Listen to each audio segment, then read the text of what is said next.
E hoje tem início oficial das campanhas eleitorais nas ruas e na internet. E o ministro Alexandre de Moraes toma posse como presidente do Tribunal Superior Eleitoral. E para tratar e falar sobre o período eleitoral e todas as polêmicas, a gente recebe aqui nos estúdios do Jornal da Manhã a especialista em Direito Eleitoral, doutora Paula Bernardelli. Tudo bem, doutora? Muito obrigado por estar aqui conosco na manhã desta terça-feira. Bem-vinda. Bom dia, eu que agradeço o convite para participar. Bom, a partir de agora, o que muda do ponto de vista das campanhas? A campanha pode ser feita nas ruas? Quais são as restrições? O que muda em relação à campanha propriamente dita a partir de agora? Bom, a partir de hoje nós temos o início oficial das campanhas eleitorais. Então, a partir de hoje, todos os candidatos e candidatas podem efetivamente pedir voto aos eleitores, podem distribuir materiais de campanha, distribuir os santinhos, distribuir adesivos, adesivar automóveis. A gente começa a, de fato, ver a campanha nas ruas. É possível fazer propaganda na internet amplamente, não só falando das propostas e do desejo de ser candidato, como era possível até ontem, mas já se apresentando como um candidato efetivo, pedindo voto, apresentando ao eleitorado o seu número. Então, hoje é o início oficial da campanha. É quando, de fato, as pessoas se lançam como candidatas, apresentam o seu número e começam a pedir, a brigar, a disputar o voto do eleitor. Doutora, na sequência, as perguntas dos comentaristas. Roberto Mota. Bom dia, doutora. A legislação eleitoral é um conjunto de leis, regulamentações muito complicado, né? Eu já fui candidato 2 vezes. É muito difícil para o candidato e até às vezes para o advogado que o candidato contrata acompanhar tudo que pode ou não pode ser feito. Eu já vi um candidato ter as suas contas aprovadas com ressalva por causa de um recibo de R$6 que veio duplicado de uma papelaria. Agora, a essa complicação se junta agora, nessa eleição, uma nova incerteza, que ela foi representada pela cassação do deputado Fernando Francischini pelo TSE, por divulgar notícias falsas contra o sistema eletrônico de votação. Isso, até onde eu sei, é uma novidade no processo eleitoral brasileiro, na legislação. A gente vê nas campanhas eleitorais candidatos falando os maiores absurdos, as maiores besteiras, inclusive mentiras. O candidato vai na televisão, nas redes sociais, diz coisas que nós sabemos que são completas mentiras. Agora, a gente nunca viu um candidato, que inclusive já tinha mandato de deputado federal, ser cassado. Dar a uma corte eleitoral o poder de cassar um mandato de um deputado assim, sem nenhuma discussão no Congresso, sem nada, isso não afronta diretamente o artigo 53 da Constituição Federal, que diz que os deputados e senadores são invioláveis, civil e penalmente, por quaisquer de suas opiniões, palavras e votos? Veja, as ações de cassação de mandato, elas têm previsão não só legal, como também constitucional. Algumas das ações de cassação de mandato estão previstas já na Constituição, outras são previstas na Constituição de forma mais genérica para serem reguladas por uma legislação, como foram posteriormente.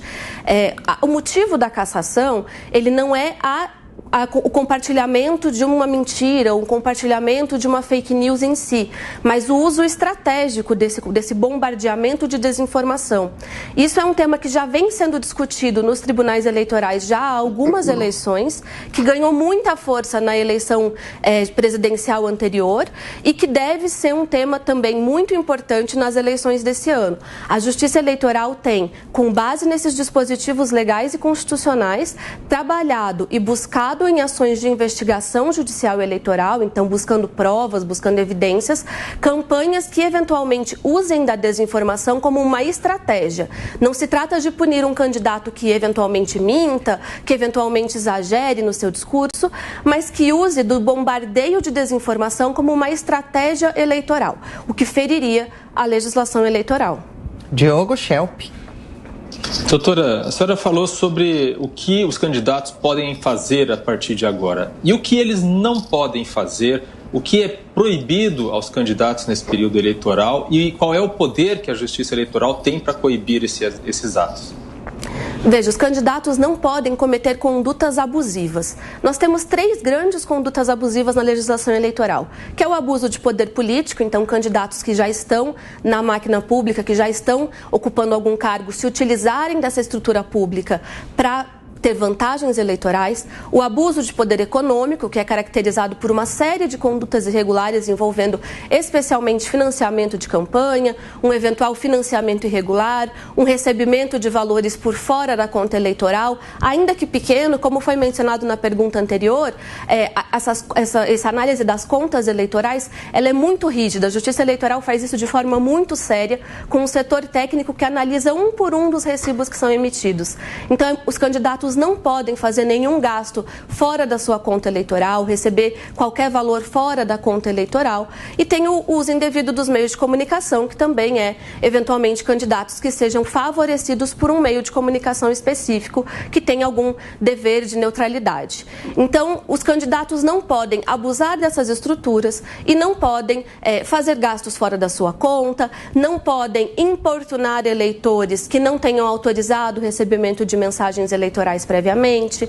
Então, a gente tem uma série de regrinhas para que os candidatos caminhem em paridade, para que eles possam disputar em paridade essas eleições, para que nenhum tenha vantagem em relação ao outro. Algum desequilíbrio e alguma vantagem é natural do sistema, porque candidatos têm mais exposição, têm mais histórico político, têm uma história, um eleitorado cativo já maior, mas nas regras, no dia a dia, o ideal é que os candidatos disputem sempre com paridade de armas. E, doutora, hoje, nessa terça-feira, a gente acompanha a posse de Alexandre de Moraes como presidente do TSE. É bom para o Brasil quando essas autoridades se encontram de forma civilizada? De qual forma a senhora vê as trocas de farpas entre os principais poderes? Neste ano, a partir da experiência da senhora, a senhora imagina uma possibilidade de dificuldade no processo eleitoral? Como deve ser a caçada às fake news, por exemplo, e a desconfiança com relação às urnas?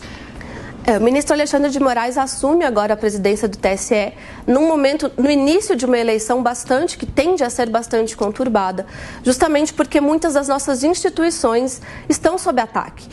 O próprio TSE, a urna eletrônica, que já é usada há tantas eleições, tem se levantado uma série de informações muitas vezes falsas. Existem questionamentos possíveis sempre de serem feitos aos métodos de votação, é óbvio, mas também existe um ataque sincronizado muitas vezes a legitimidade desses nossos poderes. Então, essa troca de farpas entre as instituições nunca é saudável para a democracia, nunca é bom. A gente, de fato, vai precisar agora de instituições fortes para garantir que a nossa democracia continue existindo, para que essas eleições ocorram da melhor maneira possível, que os seus resultados sejam respeitados, quaisquer que sejam eles, e que a gente consiga, assim, garantir a nossa democracia. Bom, estamos aqui nos estúdios com a doutora Paula Bernardelli, falando sobre o início da campanha eleitoral. Agora são 7h28. Repita. 7h28. Bom, doutora, ainda falando sobre esse processo eleitoral e também a mudança no TSE, a senhora acha que a troca de comando muda algum posicionamento em relação à forma como a Justiça Eleitoral vai fazer fiscalizações nesse processo eleitoral, ou é uma mera troca formal porque há todo o regulamento de se trocar mesmo o comando no caso do TSE?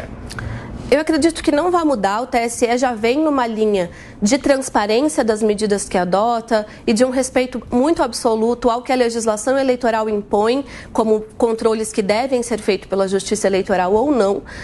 Foi uma transição muito tranquila, então foi uma transição que ocorreu porque de fato chegou o momento de ocorrer pelo regulamento, pela legislação. Cada ministro permanece por um tempo máximo no cargo de ministro do TSE e na presidência. Então chegou o momento dessa troca, ela se dá por essa razão unicamente formal e não deve ter nenhuma mudança nessa forma de condução. O TSE deve manter a postura que já tem mantido até então. Mais uma pergunta, Diogo Schelp. Doutora, ontem o presidente do TRE Rio de Janeiro concedeu uma entrevista, saiu uma entrevista dele em que ele fala sobre a possibilidade de que eleitores que causem tumulto nas sessões, nas zonas eleitorais, por acusações falsas contra as urnas eletrônicas, poderiam ser presos. Qual é o embasamento jurídico disso e como se diferencia o que é causar um tumulto ou simplesmente procurar a ajuda de um mesário numa ocasião em que as urnas, por exemplo, podem apresentar algum problema técnico? Claro, há sim um embasamento legal na legislação eleitoral de você retirar do local de votação, de você deter eleitores que estejam causando um tumulto, impedindo que a eleição transcorra no seu ritmo natural e no seu ritmo esperado, para que todos possam votar, para que todos tenham tempo de fazer isso. Acho que a diferenciação de um tumulto para um pedido de ajuda, ela se dá pela própria definição de cada uma das palavras. É diferente um eleitor que se dirige à mesa e pede ajuda porque a urna eventualmente deu algum problema, travou, precisa ser reiniciada, e um eleitor que cria um alarde em cima disso, que cria de fato um tumulto, que tenta impedir a votação, que tenta atrapalhar a votação. Isso obviamente vai ser avaliado caso a caso. Eu espero que a gente não tenha essas ocorrências nessa eleição. Nós tivemos poucos casos na eleição geral anterior e acho que esse aviso vem um pouco neste sentido, de que os eleitores que tiverem qualquer problema com a urna se dirijam à mesa com tranquilidade, que serão certamente auxiliados para resolver esses problemas. Mas estamos aqui nos nossos estúdios falando sobre o início da campanha eleitoral com a doutora Paula Bernardelli, o início da campanha. Agora sim os candidatos podem pedir votos nas ruas. A gente continua com a nossa entrevista aqui no Jornal da Manhã com a doutora Paula Bernardelli. 7h31. Repita. 7h31. Bom, especialista em direito eleitoral, doutora Paula Bernardelli. A pergunta agora é de Roberto Mota. Doutora, eu quero voltar à minha primeira pergunta. O artigo 53 da Constituição é bem claro. Ele não pode ser sobreposto por nenhuma legislação infraconstitucional. Nenhuma lei pode se sobrepor a um artigo da Constituição. O artigo da Constituição diz que os deputados são invioláveis por quaisquer de suas opiniões e palavras. Não está escrito que eles não podem falar mal das urnas eletrônicas. Não está escrito que eles não podem fazer críticas ou até ataques às urnas eletrônicas. Que legislação se sobrepõe a esse artigo 53 e dá poder a uma corte eleitoral para cassar o mandato de um deputado por uma simples declaração? Veja, a legislação que dá esse poder é a própria Constituição, na verdade. A Constituição tem um conjunto de regras que deve ser lida em conjunto e não em artigos espalhados ou em artigos isolados. Eles todos precisam fazer sentido. A própria Constituição, ela dá poder à Justiça Eleitoral para cassação de mandatos em uma ação eleitoral. É diferente de você cassar um mandato que já foi eleito, já transcorreu o prazo de ajuizamento de qualquer ação que questione a campanha daquele candidato e depois disso a Justiça Eleitoral, eventualmente de ofício, cassa um mandato. Isso, obviamente, é absolutamente vedado e ofenderia o artigo que o senhor mencionou pela inviolabilidade da opinião dos deputados. O que aconteceu nesse caso não foi isso. Foi uma estratégia de campanha, segundo o que a Justiça Eleitoral analisou, uma estratégia de campanha pautada no bombardeio de desinformações sobre as urnas. Isso foi avaliado em uma ação eleitoral ajuizada dentro do prazo previsto constitucionalmente para isso, para que fosse analisada se a campanha foi legítima. Um candidato que é eleito em uma campanha fraudulenta, em uma campanha ilegítima, em uma campanha que cometa abusos, tem que ter esse mandato cassado. Se a ação fosse julgada antes da diplomação, o candidato sequer chegaria a ser diplomado. Como foi analisado e como foi julgada pelo próprio rito processual que tem seu tempo, após a diplomação, há a cassação do mandato. Então, o poder para que uma corte eleitoral faça isso vem da mesma Constituição, que garante a inviolabilidade dos mandatos. A corte não faz isso por uma mera opinião, faz isso por analisar uma estratégia de campanha que foi julgada abusiva após a análise das provas. Então, são situações um pouco distintas. Às vezes, pelo momento em que isso aconteceu, pode gerar alguma confusão. Mas são situações um pouco distintas, ambas previstas constitucionalmente. Por isso que a Constituição precisa ser lida como um todo, e não em artigos isolados, porque eles precisam fazer sentido de acordo com o contexto, de acordo com a aplicação do momento em que ela é lida, aplicada e interpretada. Doutora Paula, e o eleitor também tem neste ano obrigações perante a lei, que seguir regras? Quais e a partir de quando? Veja, o eleitor também está sujeito às regras eleitorais de propaganda. Então, todas as propagandas que são proibidas aos candidatos também são proibidas aos eleitores. Os candidatos não podem, por exemplo, fazer outdoor pedindo votos. Então, eleitores também não podem financiar outdoors pedindo votos para determinados candidatos.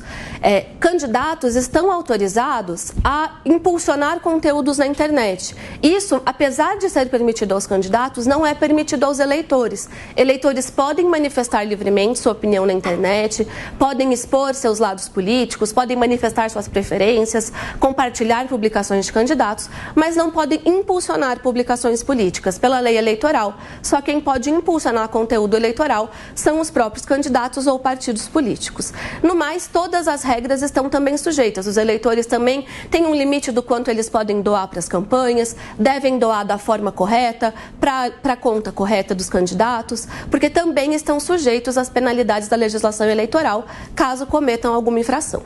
Bom, recebemos aqui nos estúdios a especialista em direito eleitoral do escritório Bernardelli Nasser, doutora Paula Bernardelli. Muito obrigado, viu, pela atenção, pela gentileza. Bom dia de trabalho, até a próxima. Muito obrigada, bom dia.